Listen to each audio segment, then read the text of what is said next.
নমস্কাৰ মৰমৰ ছাত্ৰ-ছাত্ৰীসকল, পিবি লাৰ্ণিং ক্লাছেছ চেনেলটোলৈ সকলোকে স্বাগতম জনাইছোঁ। আৰু আজিৰ ভিডিঅ'ত আমি আলোচনা কৰিম অনুশীলনী 1.1 সপ্তমৰ যিটো গণিত তাৰে অনুশীলনী 1.1ৰ 10 নম্বৰ প্ৰশ্নৰ পৰা আগত যোৱা ভিডিঅ'ত আমি 9 নম্বৰ প্ৰশ্নলৈকে আলোচনা কৰিছিলোঁ। এতিয়া 10 নম্বৰৰ পৰা আলোচনা কৰি যাম। এইটো 9 নম্বৰটো আছিলে, হয়নে? এতিয়া বোলা আমি ষ্টাৰ্ট কৰোঁ।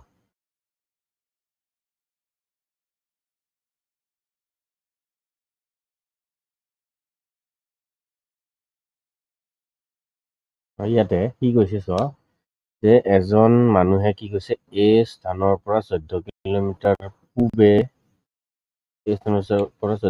পূবে গ'ল, কিন্তু আন এজন মানুহে এই স্থানৰ পৰা 6 কিলোমিটাৰ পশ্চিমে গ'ল। এতিয়া তেওঁলোকৰ দূৰত্বৰ অন্তৰ কি হ'ব? অন্তৰ মানে দূৰত্ব কিমান হ'ব বুলি কৈছে। তেতিয়া ইয়াতে এটা সহজ পদ্ধতি কি আছে গম পাইছেনে তোমালোকে? সহজ পদ্ধতি এইটো আছে যে এই স্থানৰ পৰা 14 কিলোমিটাৰ পূবে গৈছে 14, আৰু এই স্থানৰ পৰা 6 কিলোমিটাৰ পশ্চিমে গৈছে। তেতিয়াহ'লে 14 লগত যোগ 6 কৰি দিয়া 20 কিলোমিটাৰ KM বুলি লিখিব পাৰি। এইটোৱে হ'ব এনচাৰ। এইটো যদি এতিয়া আমি ভালদৰে এনচাৰটো কৰিব যাওঁ, এনচাৰ আমি কি পাম? 20 কিলোমিটাৰ পাম। ঠিক আছে, তেতিয়াহ'লে ইয়াতে চোৱা, আৰু যদি তোমালোকক একো নাই, এইটো কৰিবা 14 যোগ 6 ইকুৱেলছ টু 20 কিলোমিটাৰ হ'ব। KM দিবা, কিলোমিটাৰ হ'ব। হৈছে? তাৰপিছত আমাৰ কি আছে? 11 নম্বৰ কুৱেশ্যন, হয়নে? প্ৰশ্ন নম্বৰ 11।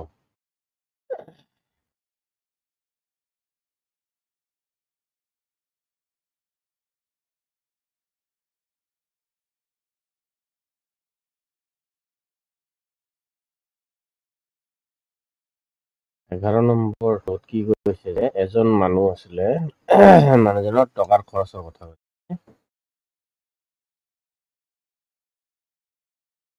এজন মানুহৰ হাতত 35 টকা জমা আছে, মানে যোগ 35 টকা আছে। আন এজনৰ 40 টকা ধাৰ আছে। 40 টকা মানে বিয়োগ 40 টকা ধাৰে আছে। প্ৰথমজন মানুহ দ্বিতীয়জন মানুহতকৈ কিমান চহকী? চোৱা, দ্বিতীয়জন মানুহ কিমান চহকী? এতিয়া যদি আমি এই যিটো বিয়োগ 40টো আছে, ইয়াক যদি মই শূন্য কৰিব লাগে আৰু এইটোৰ দৰে আনিব লাগে, কিমান যোগ কৰিব লাগিব? +40 যোগ কৰিব লাগিব, তেতিয়াহে শূন্য হ'ব, হয়নে?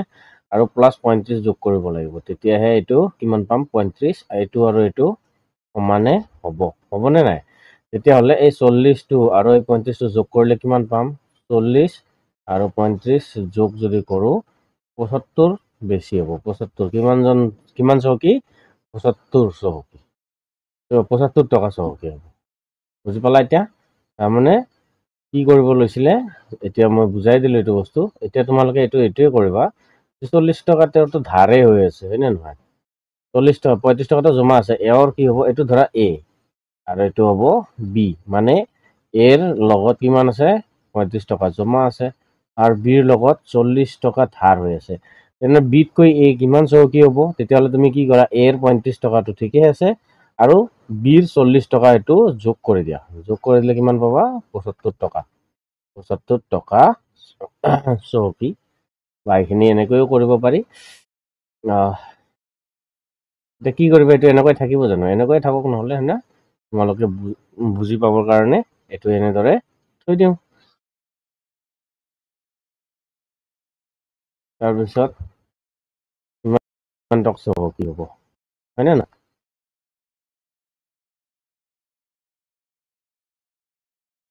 হৈছে? তাৰপিছত আমি আহোঁ 12 নম্বৰ প্ৰশ্নলৈ।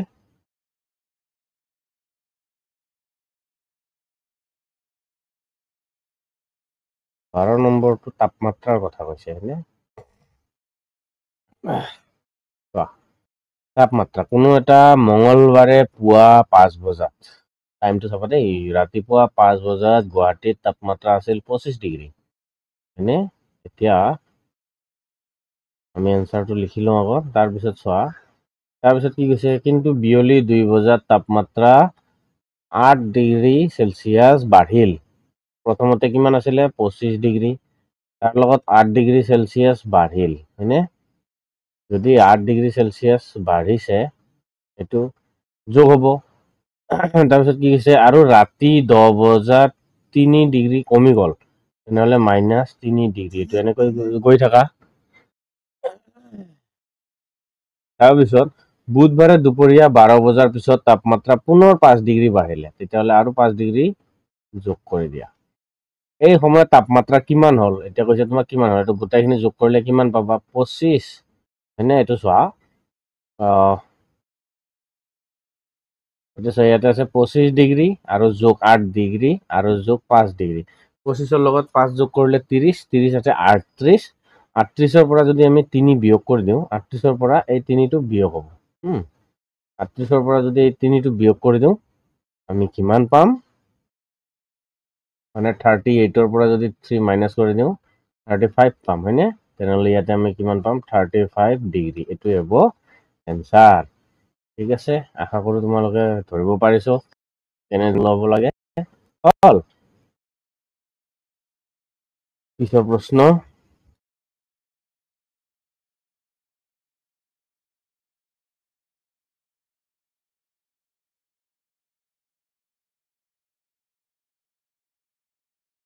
পিছৰ প্ৰশ্নটো কি দিয়া আছে?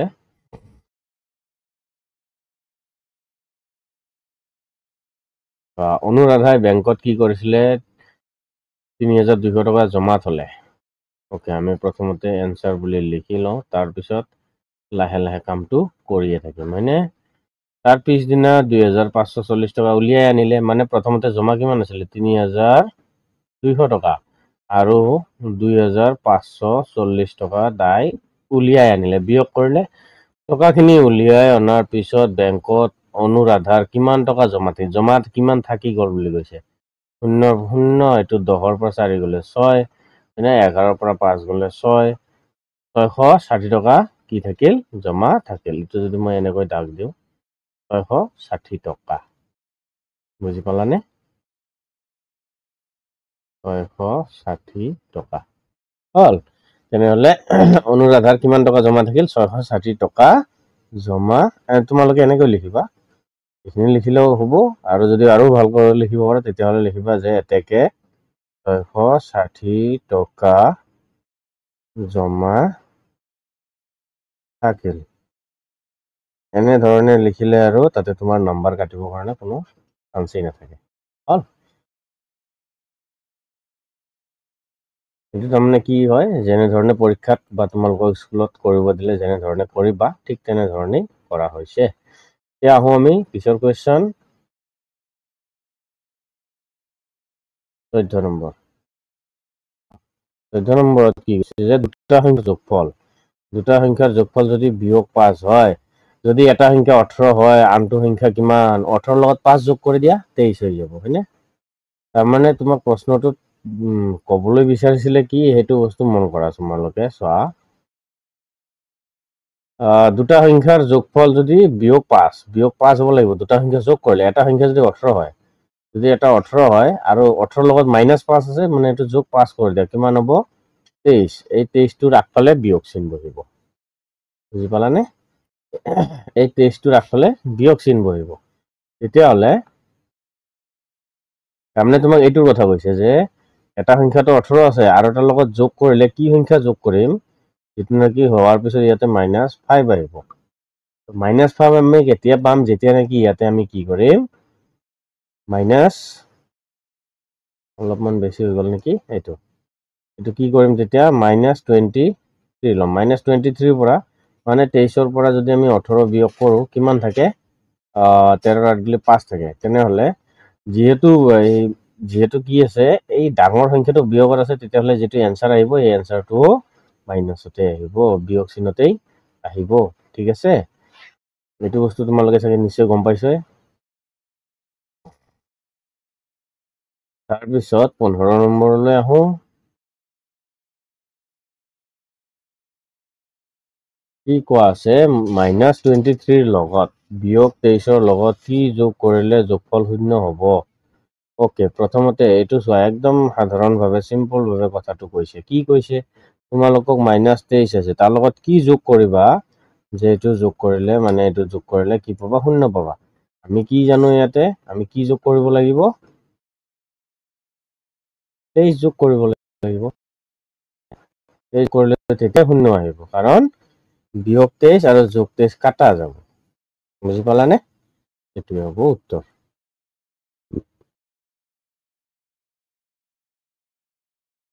এতিয়া আহো তাৰ পিছৰ কোৱেশ্চন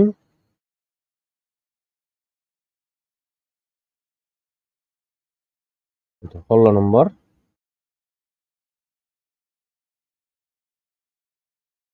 16 নম্বৰ কি হৈছে যে দুটা অখণ্ড সংখ্যাৰ যোগফল এনেকুৱা ধৰণৰ অংক তোমালোকে কি হৈছে এটা ক্লাস 7 ন 8 9 10 10 লৈকে পাই যাবা মানে তাতে অলপ ঘূৰাই পকাই ক'ব কথাটো এটোৱে দুটা অখণ্ড সংখ্যাৰ যোগফল এটো তেনেহলে দুটা অখণ্ড সংখ্যা তুমি কি কৰা সমান চিন দি লোৱা আৰু -48 বনাই লোৱা ইয়াতে আগতে হল তাৰ পিছত কি হৈছে তাৰে এটা যদি -20 হয় এটা যদি -20 আনটো কিমান হ'ব যোগফল বুলি কৈছে তেতিয়াহলে যোগফল হলে এটো প্লাস হ'ব লাগিব আৰু ইয়াতে কি হ'ব ইয়াতে কি হ'ব এতিয়া চোৱা তুমি নিজেই চোৱা ইয়াতে কি কৰিব পাৰি সমান চিনৰ ইটো সাইডে 48 আছে আৰু এটো সাইডে কিমান আছে 20 আছে আকৌ মাইনাসত আছে হয়নে এটো -48 টো যদি -48 টো যদি মই সমান চিন পাৰ কৰি ইফালে এই খালি জায়গাটোত বহুৱাব লাগে ধৰি লোৱা খালি জায়গাটোত বহুৱাই দিলো 48 প্লাস হৈ যাব হয়নে এটো প্লাস এটো -20 সমান কিমান হ'ব এতিয়া 48 প্লাস এ মাইনাস এ -20 এতিয়া 48 ৰ পৰা 20 গলে কিমান থাকে 28 থাকে মানে এই 28 টো ইয়াতে বহিব আকৌ 28 টো কি হ'ব তোমাৰ মাইনাসত আহিব লাগিব তেতিয়াহে তোমাৰ যেটো -48 আছে এটো অংকটো মিলিব তেতিয়াহলে ইয়াতে কি বহুৱাব লাগিব -28 বহুৱাব লাগিব হয়নে -28 বহুৱালেহে তোমাৰ কি হ'ব কামটো ঠিকমতে হ'ব আকৌ যোগফল বুলি কৈছে সেই কাৰণে ইয়াতে মাজতে কিন্তু যোগফল ঠিক আছে -28 হল আশা কৰো এইখিনি তোমালোকৰ ক্লিয়াৰ হৈছে তোমালোকে কি কৰিবা এইটো বস্তু এই সমান চিনটো ইফালে পাৰ কৰি লৈ আহিবা হৈ যাব কাম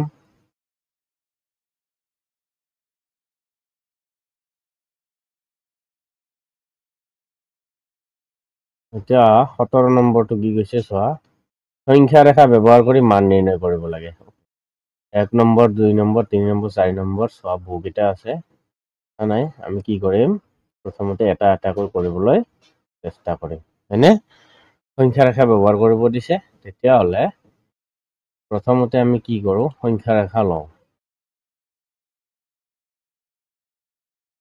5 ৰ পৰা 13 লৈকে যাব লাগিব তেতিয়াহলে এইটো সংখ্যা ৰেখা ললো সংখ্যা ৰেখাটো তেতিয়া আমি কি কৰিম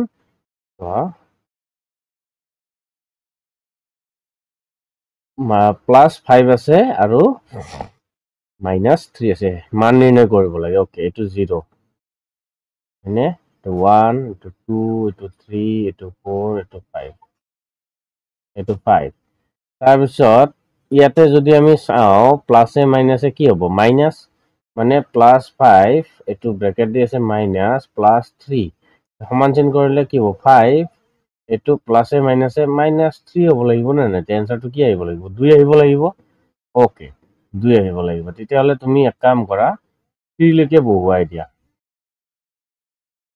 কি কৰা 3 লৈকে বহুৱাই দিয়া 3 লৈকে বহুৱাব লাগিলে এটো +3 আছিলে 1 2 3 এটো 3 হ'ব হয়নে অলপ ভালদৰে লিখি দিছো আৰু নহলে কি হ'ব তো এইটো অলপ ডাঙৰকৈ যদি মই লিখো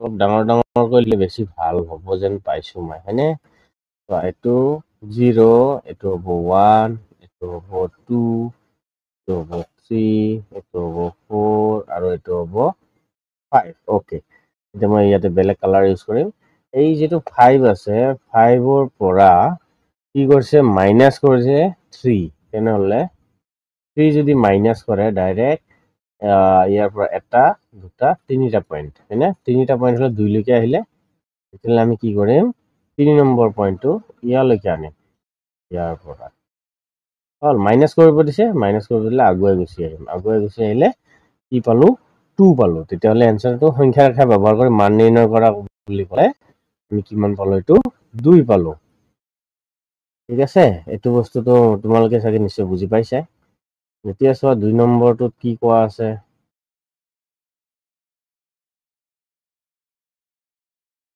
2 নম্বৰটোত যেটো কোৱা আছে নাম্বাৰ লাইন বহুৱাই লওঁ হয়নে নহয়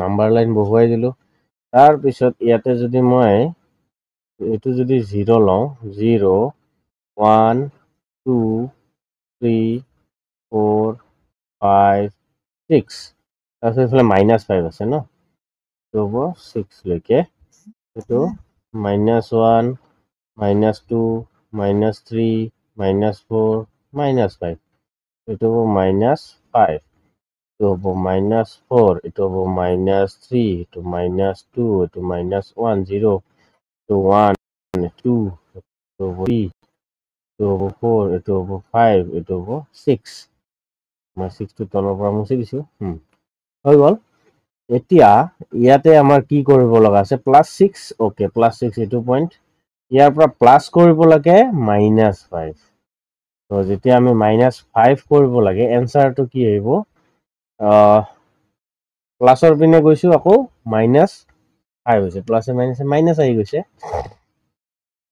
এতিয়া হলে আমি কি কৰিম প্ৰথমতে এটা দুটা তিনিটা চাৰিটা পাঁচটা পাঁচটা লৈকে এই বিন্দুলৈকে আহিম মানে কি 1 লৈকে আহিব লাগিব হয়নে আমি কলৈকে আহিব লাগিব 1 লৈকে আহিব লাগিব তেতিয়াহলে আমি 1 লৈকে আহিম ওকে ইয়ালৈকে আহিম কৰ পৰা আহিম এই ইয়াৰে পৰা বুজি পালা এতিয়া এনেকৈ কাৰ্চিন এটোৰ কাৰণে দিছো যাতে এই গুৰিৰ পৰা গম পোৱা যায় কোনফালে আহা গৈছে হল হ'ব 1 এটোৱে আছিল এনসাৰ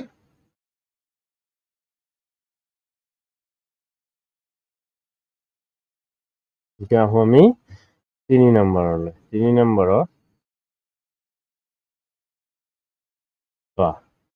কি কৈছে -6 আৰু +5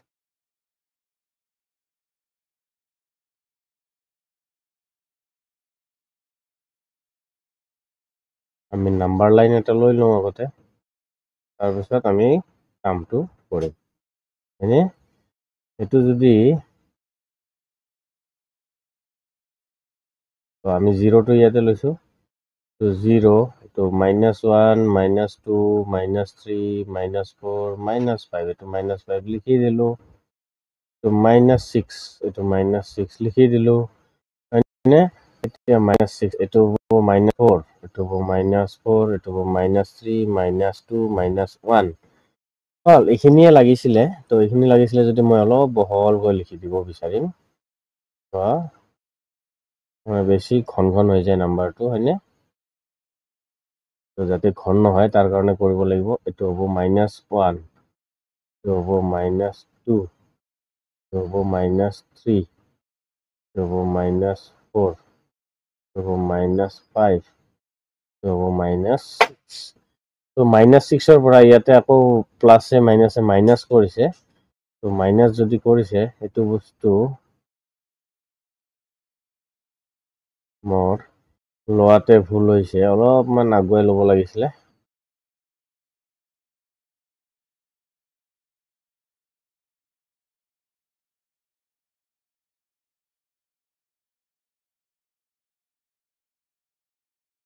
এতিয়া চোৱা মই যদি ইয়াতে লওঁ 0 টো ইয়াতে এটোৰ কাৰণে লৈছো মই ইয়াতে দেখা পাইছো নহয় প্লাসে মাইনাসে মাইনাস চিন হৈ আছে হয়নে ইয়াতে মাইনাস ইয়াতে এটো প্লাস কি হ'ব এটো প্লাসে মাইনাসে মাইনাস হ'ব তেনেহলে -6 -5 হ'ব এনসারটো -11 আহিব লাগিব হয়নে নহয় মই এটো আগতে গণনা কৰি ললো তাৰ পিছত এতিয়া মই চাও -1 এটো -1 -2 তো -3 -4 তো -5 তো -6 -7 তো -8 -9 -10 -11 তো -6 প্ৰথমতে তুমি এক কাম কৰা -6 পইণ্ট কৰি লোৱা তো -6 তাৰে পিছত আৰু প্লাস -5 -5 1 3 4 নে যদি মই এইটো সাইডে যাওঁ এইটো ঋণাত্মক মান হয় এইটো বেছিকৈ ঋণাত্মক মান পোৱা যায় আৰু শূন্যৰ পৰা যদি মই ইফালে যাওঁ এইটো ধনাত্মক মান পোৱা যাব হা ধনাত্মক মান পোৱা যাব এই কাৰণে এইফালে আমি এইটো সাইডে নাযাওঁ এইটো সাইডেহে যাম ঋণাত্মক মান বুলি ক'লে হ'ব তো তোমালোকে এতিয়া নিশ্চয় গম পালা আমি কোনফালে যাব বিচাৰিম এতিয়া চোৱা এইটো কি হ'ব -5 লৈকে যাব লাগে তেতিয়াহ'লে 6 ৰ পৰা বাদ দিয়া 1 2 3 4 5 -11 লৈকে আহিব লাগিব তেতিয়াহ'লে আমি কি কৰিম -11 এনেকৈ কাৰ চিনটো দিম আৰু য'ৰ পৰা আৰম্ভ কৰিম তাৰ পৰা এনেকৈ লগাই দিম হৈ গ'ল এতিয়া আমি আহো 4 নম্বৰ পাঠত 4 নম্বৰ পাৰ্টটোত কি কৈছে এটোও সেই এইটো লাইনে আহিব তো ইয়াৰ পৰা মই এইটো কপি কৰি লৈছো তাৰ পিছত বাকিখিনি হ'ব আৰু ঠিক আছে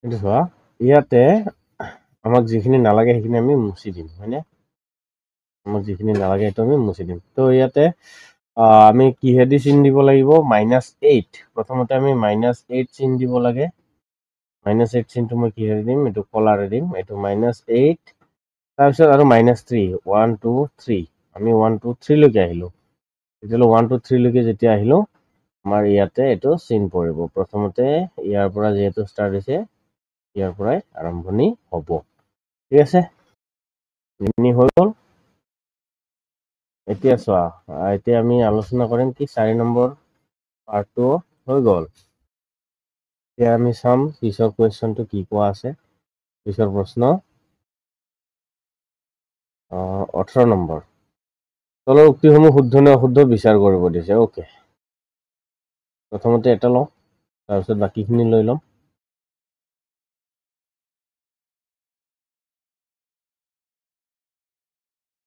তলৰ উক্তিসমূহৰ শুদ্ধ অশুদ্ধ বিচাৰ কৰা ওকে এইটো সমান চিন দিয়া আছে সমান চিনটো বৰ্ডাৰ হয় এইটো সাইডে পাকিস্তান ধৰা এইটো সাইডে ভাৰত ধৰি লোৱা যোনে যি ধৰা আৰু বাংলাদেশ ধৰা পাকিস্তান ধৰা চীন ধৰা নেপাল ধৰা ধৰি থাকা তেতিয়াহ'লে -6 +23 এতিয়া চোৱা ইয়াতে প্লাস ইয়াতে মাইনাস প্লাসে মাইনাসে -2 সমান -2 তাৰপিছত কি আছে ইয়াতে প্লাসে মাইনাসে -6 তাৰপিছত মানে এইটো সমান চিন বা ইমপ্লাই চিন দিয়া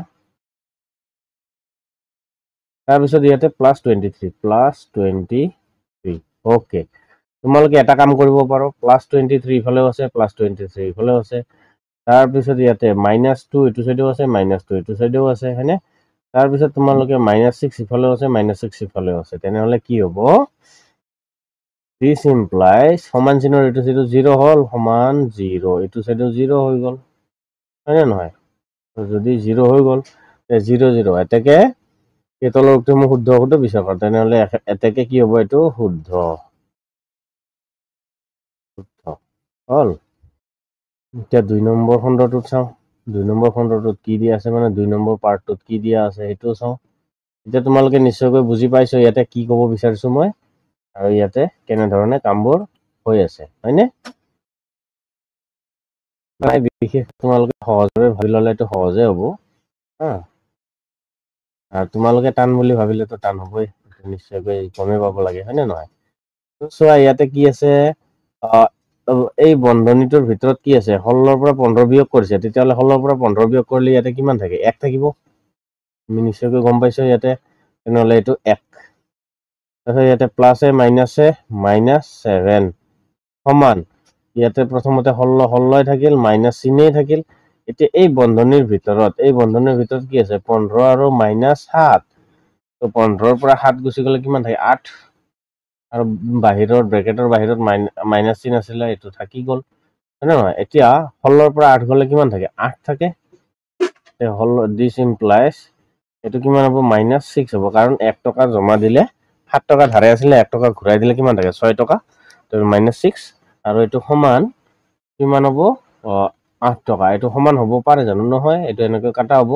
তেনেহ'লে তলত লিখিবা এতেকে এইটো অশুদ্ধ। অশুদ্ধ, দিছ ইজ নট ট্ৰু, হ'ব ফলছ। এইটো কি কৰিব লাগিব? ফলছ বুলি ক'ব লাগিব। তাৰপিছত আমি চাব লাগে আৰু কি আছে। আৰু 3টা খণ্ড আছে, হয়নে? 3টা খণ্ডৰ আলোচনা কৰোঁ এটা এটাকৈ।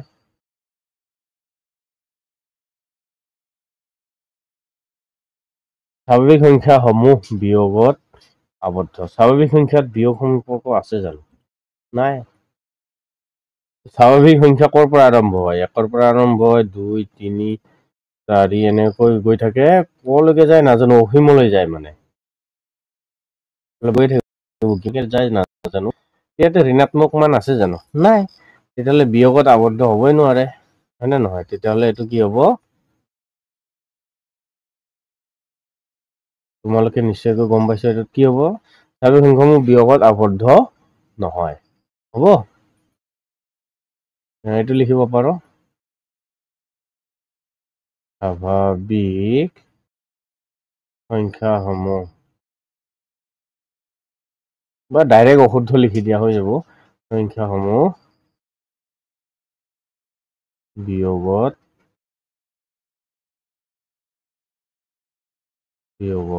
আবদ্ধ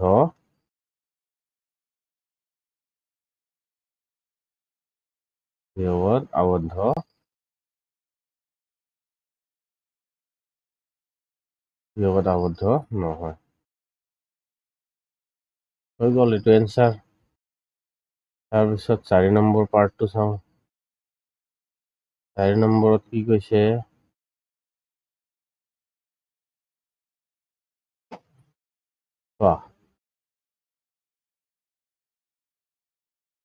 এতিয়া সংখ্যাটো ডাঙৰ আৰু সৰু চিনটো আমি জানিছিলো, এইটো ডাঙৰ, এইটো সৰু আৰু এইটো সমান চিন, হয়নে? এইটো ব্যৱহাৰ হ'ব, ঠিক আছে? এইটোত যদি এইটো ব্যৱহাৰ হয়, তেতিয়াহ'লে তোমাৰ কাৰ মাজত ব্যৱহাৰ হ'ব গম পাইছা নে? 0 আৰু এইটোৰ মাজত ব্যৱহাৰ হ'ব। একফালে 0 আৰু একফালে কি দিয়া আছে? -670। আৰু ইয়াতে কৈছে যে 670টো শুদ্ধ হয় নেকি? এইটো কৈছে। তো এইটো মই ভালদৰে পাতি দিছো। ইয়াতে কি কৈছে যে 0টো সৰু আৰু ইয়াতে ডাঙৰ কোণটো যে -670, এইটো শুদ্ধ হয়নে? এইটো শুদ্ধ নহয়। এইটো এনেকে ডাইৰেক্ট কাটি দিব পাৰি, হা? শুদ্ধ নহয়, এতেকে লিখি দিয়া তলত। এতেকে কি হ'ব? সংখ্যাটো শুদ্ধ নে অশুদ্ধ? অশুদ্ধ। এইটো হ'ব অশুদ্ধ। হ'ল? এতিয়া 5 নম্বৰ পাৰ্টটোত আহোঁ। 5 নম্বৰ পাৰ্টটো চোৱাচোন কি কৈছে?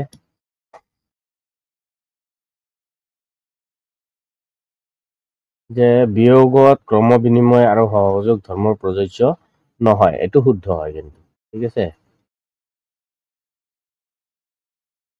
বিয়োগত এইটোৰ কাৰণে নহয়, ক্ৰম বিনিময় বিধিটো চোৱা। ক্ৰম বিনিময় বিধি মানে কি? A + B = B + A হ'ব লাগে। ইয়াতে বিয়োগৰ কথা, এইটো যোগত, আৰু বিয়োগৰ কথা বুলি ক'লে A - B = B - A হ'ব লাগে। কিন্তু এইটো সমান নহয়। কিয়? যদি A ৰ মান ধৰা তুমি 3 আৰু B ৰ মান ধৰা 5, তেতিয়াহ'লে A ৰ মান 3 - 5 আৰু সমান 5 - 3, তেনেহ'লে এইটো চাইডত কিমান পাবা? -2 আৰু এইটো চাইডত 2, এইটো সমান নহয় নহয়। এইটোৰ কথা কৈছে। তেতিয়াহ'লে এইটোৰ কাৰণেই অশুদ্ধ, যদি আমি চাবলৈ যাওঁ। তো এইটো বস্তু এনেকৈ থাকক, হয়নে? তোমালোকক উদাহৰণটো দিয়াৰ কাৰণে বস্তুটো ৰাখি দিলো, হ'ব? এইটো বস্তু ৰ'বা। এইটো বস্তু প্ৰথমতে ইয়াতে লিখি লৈছো মই, যে এইটো কি হ'ব? শুদ্ধ।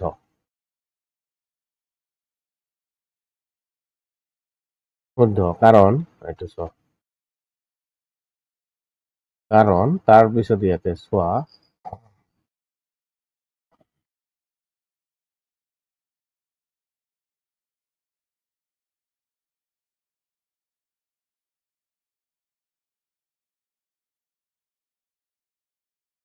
এইটো বিয়োগৰ বস্তুটোহে ৰাখিব লাগে এইটো চোৱা এৰ মান আমি কি ধৰি ললো 3 আৰু বিৰ মান ধৰি ললো 5 ইয়াতে এইটোৱে নিমিলা হৈ গ'ল হয়নে এইটোৰ কাৰণেই হৈছে ঠিক আছে তো 1.1 যেটো পাঠৰ প্ৰশ্ন আছিলে এইবোৰ আমি ইয়াতে সমাধান কৰিলো